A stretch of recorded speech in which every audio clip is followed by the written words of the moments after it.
Bismillahirrahmanirrahim. Assalamualaikum warahmatullahi wabarakatuh. Alhamdulillahirabbil alamin. Oke, hari ini kita akan belajar tentang tantangan lembaga amil zakat dan juga lembaga wakaf di Indonesia khususnya. Kali ini kita akan fokus membahas tentang tantangannya. Bagaimana lembaga amil zakat itu ketika mereka beroperasi, kemudian harus menghimpun, kemudian menyalurkan, kemudian terjun ke dalam masyarakat itu banyak sekali hal-hal yang harus mereka hadapi. Nah, saya di sini akan menjelaskan sedikit ya, kita flashback sedikit aja tentang definisi zakat, terus kemudian tata kelolanya seperti apa, kita sedikit supaya kita nanti runtut gitu ya, terkait sama bagaimana sih lembaga amil zakat dan juga lembaga wakaf itu sendiri beroperasi, kemudian mereka menghasilkan dana yang cukup besar, setelah itu menyalurkan kepada masyarakat, dan kemudian itu bisa dibilang bahwa lembaga amil zakat tersebut bisa sukses gitu ya, sesuai dengan regulasi yang berlaku. Nah, zakat itu apa sih? Kita mulai dari zakat dulu ya. Tentu saja zakat dulu, baru nanti kemudian wakaf. Nah, zakat itu sendiri adalah harta tertentu yang dikeluarkan apabila telah mencapai syarat yang diatur sesuai dengan agama, gitu ya. Terus kemudian dikeluarkan kepada 8 asnaf, ada fakir, miskin, terus amil zakat, mu'alaf, sampai dengan ibnu sabil, ada 8. Di sini definisinya hanya fakir, karena fakir itu lebih daripada miskin gitu ya. Kalau wakaf itu sendiri, dia sifatnya tidak wajib seperti zakat. Dan kemudian wakaf sendiri itu dia harus tetap maintain, dia harus tetap ada di situ. Yang kita wakafkan tetap harus ada. Nah, ini tentu saja tantangan untuk mengelola zakat dan wakaf itu akan berbeda satu sama lain terkait sama lembaganya gitu. Nah, lembaganya seperti apa sih yang sudah ada di Indonesia? Kita mulai dari sejarahnya sedikit gitu ya. Ini dari tahap 1, yaitu pada awal kedatangan Islam. Tahap kedua, ada peraturan yang melarang pemerintah turut campur dalam pengumuman zakat. Terus kemudian ada tahap 3, masa kemerdekaan sampai Orde Baru, itu tidak ada undang-undang. Kemudian tahap keempat itu sampai dengan dari masa reformasi tahun 2000 sampai dengan tahun 2011 ya, itu zakat dikelola oleh Basnas. Nah, pada masa itu, pada Presiden B.J. Habibie itu mulai concern terhadap apa itu regulasi yang perlu diperlukan untuk mengatur tata kelola zakat di Indonesia. Nah, kemudian juga tahap 2011 sampai sekarang, kalau dibilang dari 2011 sekarang 2021 itu kita sudah 1 dekade gitu ya, zakat dikelola oleh siapa? Basnas. Basnas dan juga lembaga amil zakat. Basnas itu sendiri itu dibentuk oleh pemerintah sebagai apa? Sebagai koordinator dan kemudian mengatur, memberikan izin kepada lembaga amil zakat atau LAS. Kenapa kok pemerintah sampai memberikan izin kepada lembaga amil zakat? Ini ditengarai juga, salah satunya adalah bahwa potensi zakat di Indonesia itu sangat luar biasa besar, tetapi kemudian penghimpunannya itu masih sangat sedikit, sehingga dalam tanda kutip bahwa pemerintah itu memerlukan apa? Memerlukan bantuan dari masyarakat. Nah, pengelolaan zakat di Indonesia tadi sudah saya sedikit jelaskan ya, ada Basnas, kemudian lembaga amil zakat, dan peran lembaga amil zakat ini untuk membantu Basnas dalam melaksanakan fungsi pengumpulan, pendistribusian, dan pendayagunaan zakat. Nah, apa sih tujuan dari pengelolaan zakat itu menurut Undang-Undang Nomor 23 Tahun 2011? Yang pertama yaitu meningkatkan efektivitas dan efisiensi pelayanan dalam pengelolaan zakat, kemudian meningkatkan manfaat zakat untuk mewujudkan kesejahteraan masyarakat dalam penanggulangan kemiskinan.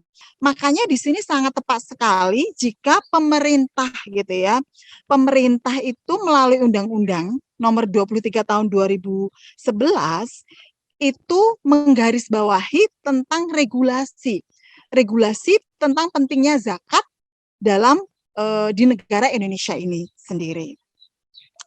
Nah, apa sejauh ini peran pemerintah itu seperti apa? Kita sebelum tahu peran pemerintah, kita harus belajar tentang stakeholder pengelolaan zakat nasional. Itu stakeholder zakat nasional itu ada 4 bagian, yaitu Presiden Republik Indonesia, DPR RI, kemudian Kementerian Agama Republik Indonesia, kemudian Badan Amil Zakat Nasional atau Basnas. Nah, Presiden itu menerima laporan dan pertanggungjawaban, DPR itu sebagai mitra kerja, terus kemudian juga menyusun dan mengembangkan, menerima laporan dan pertanggungjawaban. Kemudian dari Kementerian Agama, dia tugasnya ada 7, yaitu menyeleksi calon anggota Basnas, mengembangkan zakat nasional, melakukan pengawasan, pengesahan RKAT Basnas, peraturan tata kelola zakat, usulan alokasi APBN untuk Basnas, menerima laporan dan juga pertanggungjawaban.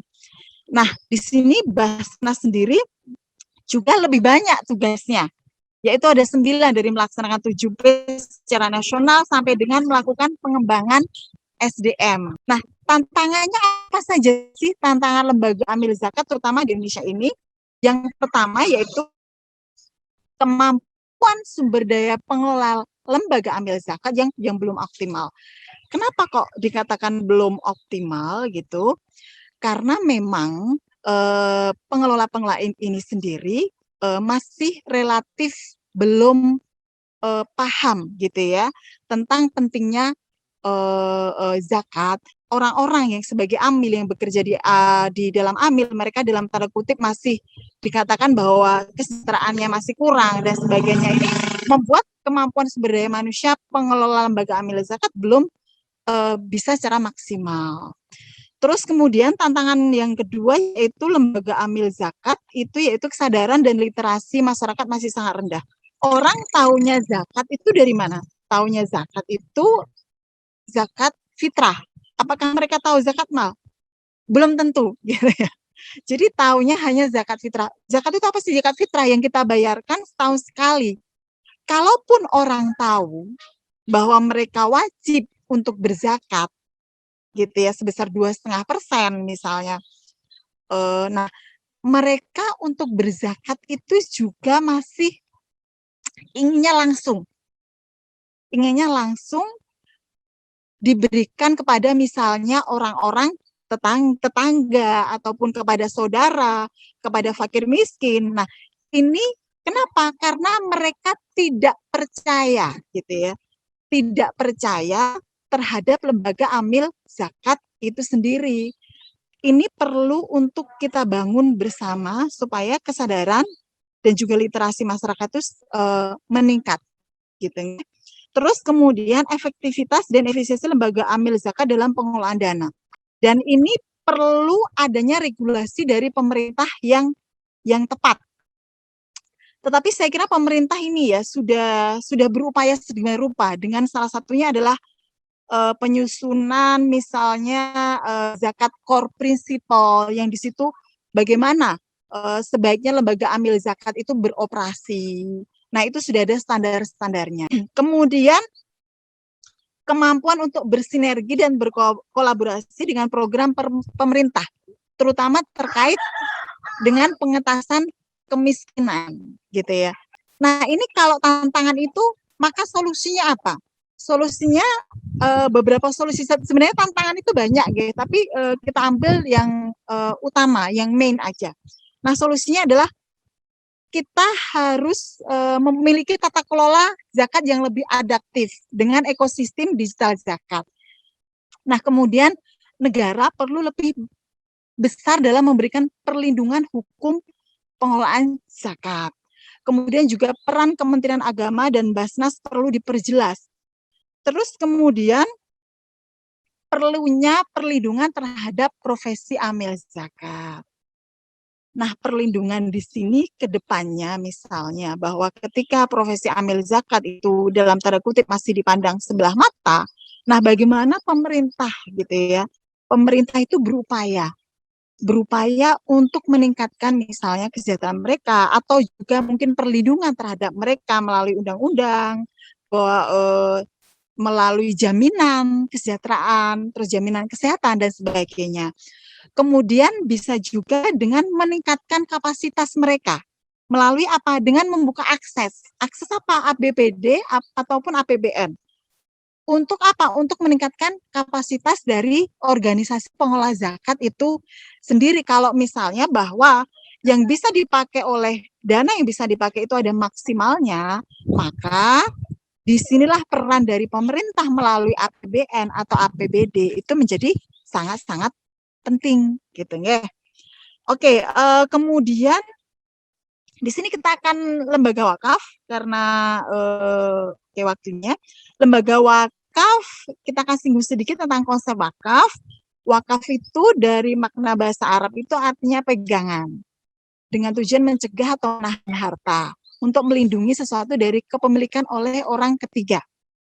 Nah ini kalau orang berwakaf misalnya dengan menggunakan kes wakaf, kita tahu bahwa paradigma lama ya bahwa wakaf itu digunakan untuk masjid, sekolah, kuburan dan sebagainya itu seharusnya kita sedikit demi sedikit kita minimalisir bahwa ternyata wakaf itu bisa untuk apapun, bahkan untuk meningkatkan kesejahteraan orang miskin tentunya, atau orang yang membutuhkan, atau untuk pendidikan.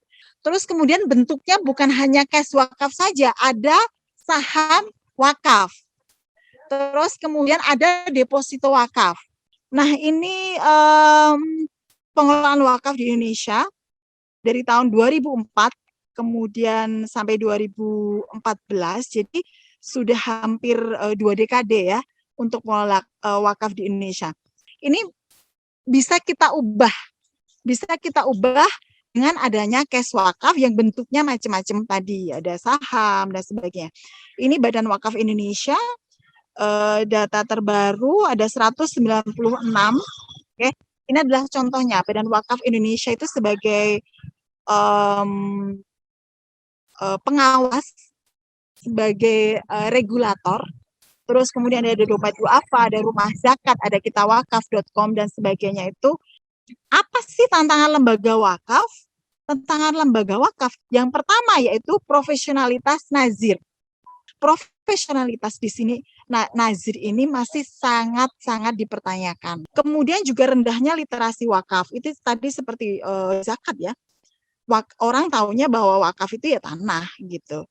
Terus adanya sengketa harta wakaf, kita tahu bahwa tanah itu mendominasi dari wakaf, maka masih ada sengketa gitu. Makanya perlu adanya tanah wakaf yang harus disertifikasi. Kalau sudah diwakafkan langsung saja itu disertifikasi sehingga tidak ada sengketa lagi.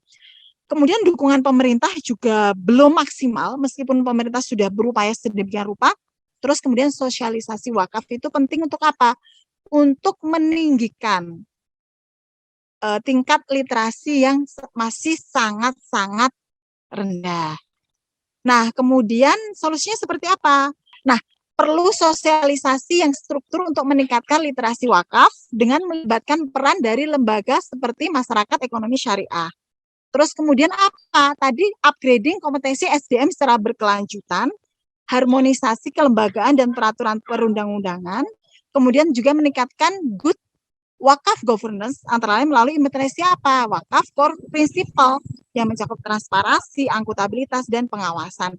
Kalau misalnya saya contohkan satu saja sebelum ini diakhiri, misalnya kalau saham, ketika saya mewakafkan saham itu tetap harus ada di situ. Misalnya saham perusahaan tertentu tidak boleh dijual, hanya misalnya keuntungannya untuk kepentingan dakwah misalnya dan sebagainya. Nah, itu dia tidak boleh yang namanya diperjualbelikan dan sebagainya. Nah, itu kan harus dijaga. Dan itu akan tetap ada di nazir tersebut. Nah, ini kan jangkanya sangat luar biasa panjang. Makanya kompetensi SDM itu memang sangat penting untuk lembaga wakaf itu sendiri. Oke, saya kira itu saja. Sudah lebih dari 15 menit ya. Kita belajar tentang tantangan dari lembaga zakat dan juga lembaga wakaf. Mudah-mudahan ini bisa mencerahkan untuk kita semua. Dan jangan lupa bahwa belajar itu penting. Dan mudah-mudahan ini bisa menjadi sarana belajar Anda dan juga saya sendiri. Oke, terima kasih. Wassalamualaikum warahmatullahi wabarakatuh.